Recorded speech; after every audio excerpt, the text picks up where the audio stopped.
Pernah nggak sih kalian ngerasa kalau misalkan harga barang dan jasa tuh makin lama makin naik? Dulu waktu zaman TK, uang 500 perak aja udah dapat 5 permen. Tapi zaman sekarang, uang 500 perak cuma dapat 2 permen. Itu artinya harga permen udah naik sekitar 150% dibandingkan zaman kita TK dulu. Atau mungkin harga angkutan umum yang awalnya cuma Rp1.000, sekarang jadi Rp3.000. Lumayan juga ya. Nah, dalam ekonomi, kenaikan harga barang dan jasa itu tadi disebut dengan inflasi. Inflasi diartikan sebagai keadaan perekonomian di mana terjadi kecenderungan kenaikan harga barang dan jasa secara umum dalam jangka waktu yang panjang.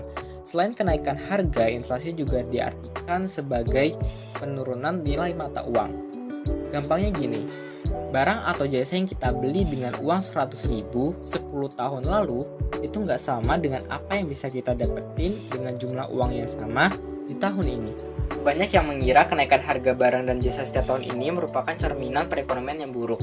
Padahal nggak juga. Selama inflasi masih rendah dan stabil, itu artinya perekonomian sedang bertumbuh, yang pada akhirnya meningkatkan kesejahteraan masyarakat. Kok bisa? Jadi gini, sederhananya, di tahun 90-an, harga semangkuk bakso adalah 300 perak. Namun di tahun 2022, harga semangkuk bakso adalah 15.000.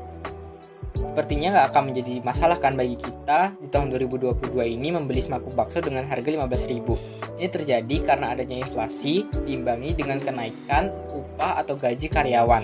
Contohnya, upah minimum di Jakarta 2010 itu cuma 1.100.000-an. 12 tahun kemudian di tahun 2022, upah minimum di Jakarta itu sudah naik sampai 4,6 juta per bulannya.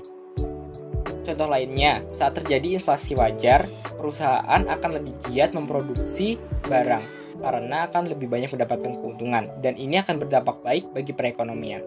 Inflasi itu dinyatakan dalam bentuk persentase. Di Indonesia sendiri, data inflasi dirilis oleh Badan Pusat Statistik atau BPS.